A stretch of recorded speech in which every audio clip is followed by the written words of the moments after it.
नमस्कार। आज हम मुंशी प्रेमचंद की कहानियों के विशाल संग्रह मानसरोवर पर एक नज़र डाल रहे हैं। जी हाँ। ये 8 भागों में फैली कहानियों का एक पूरा सागर है, समझिए। जी हाँ। हमारे पास इन कहानियों और उनके सारांशों की एक सूची है। इरादा यह है कि इस खजाने से कुछ खास मोती निकालकर मानसरोवर की दुनिया की एक झलक पेश करें और समझें कि प्रेमचंद आज भी इतने प्रासंगिक क्यों हैं। चलिए शुरू करते हैं। बिल्कुल। और मानसरोवर, जैसा आपने कहा, ये सिर्फ कहानियों का संग्रह नहीं है। ये तो उस दौर के भारतीय समाज, उसकी जो जटिलताएं थीं और इंसानी जज्बातों का एक आईना है, समझिए।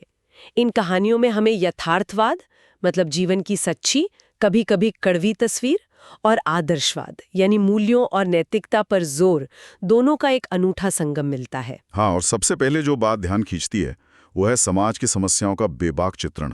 बिल्कुल साफ साफ। कई कहानियां तो सीधे दिल पर लगती हैं ना। सही कहा। मिसाल के तौर पर कफन भाग 2 को ही ले लीजिए। ठीक। ये सिर्फ गरीबी की कहानी नहीं है मेरे ख्याल से। हाँ। ये नैतिक पतन की उस हद को दिखाती है जहां मतलब इंसानियत हार जाती है।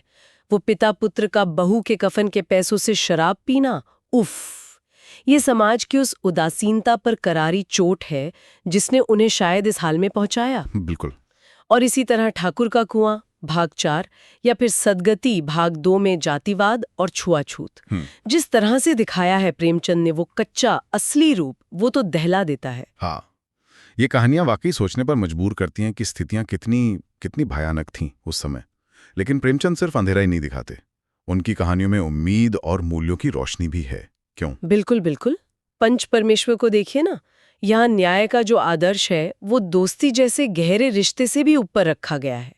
ये कहानी बताती है कि जिम्मेदारी और सिद्धांत वो कभी कभी व्यक्तिगत भावनाओं से बढ़कर हो सकते हैं। सही। या फिर नमक का दरोगा भाग 4 में वंशीधर का किरदार, जो बड़े से बड़े प्रलोभन के सामने भी अपनी ईमानदारी नहीं छोड़ता। ये आदर्शवाद है जो मुश्किल हालात में भी टिके रहने की प्रेरणा देता है, मुझे लगता है। और ईदगाह भाग 3 का हामिद, वो तो कमाली है। वो छोटा बच्चा जो मेले के चकाचौंध में अपने लिए कुछ ना लेकर दादी के लिए चिमटा लाता है।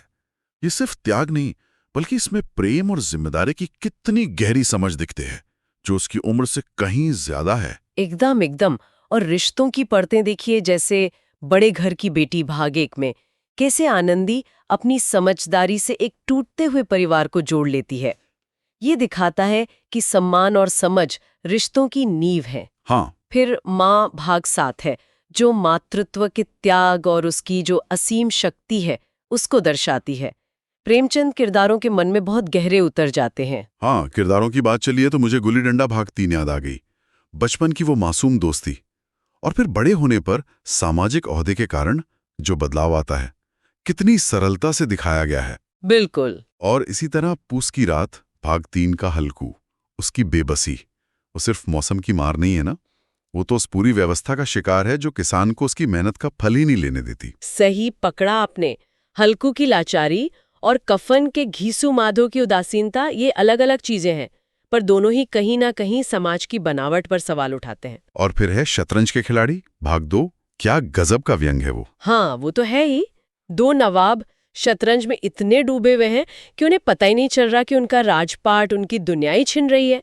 ये उस वक्त की राजनीतिक और सामाजिक बेखबरी पर एक तीखा तमाचा है। तो मतलब कुल मिला के मानसरोवर के ये 8 भाग एक पूरा ब्रह्मांड समेटे हुए हैं। प्रेमचंद हमें किरदारों की एक ऐसी विशाल गैलरी दिखाते हैं जहां समाज की बुराइयां, इंसानी अच्छाइयां, रिश्तों की उलझनें, संघर्ष, आदर्श, सब कुछ मौजूद है। और शायद यही वजह है कि ये कहानियां आज भी उतनी ही असरदार लगती हैं, उतना ही छूती हैं। बेशक समाज का रूप बदला है, तकनीक आ गई है, बहुत कुछ बदला है, लेकिन इंसान का स्वभाव, उसकी कमजोरियां, उसकी ताकत, उसकी दुविधाएं, वो जो बुनियादी चीजें हैं वो शायद नहीं बदली हैं। प्रेमचंद हमें उन सच्चाइयों से रूबरू कराते हैं जो समय के पार जाती हैं। हाँ, बिल्कुल।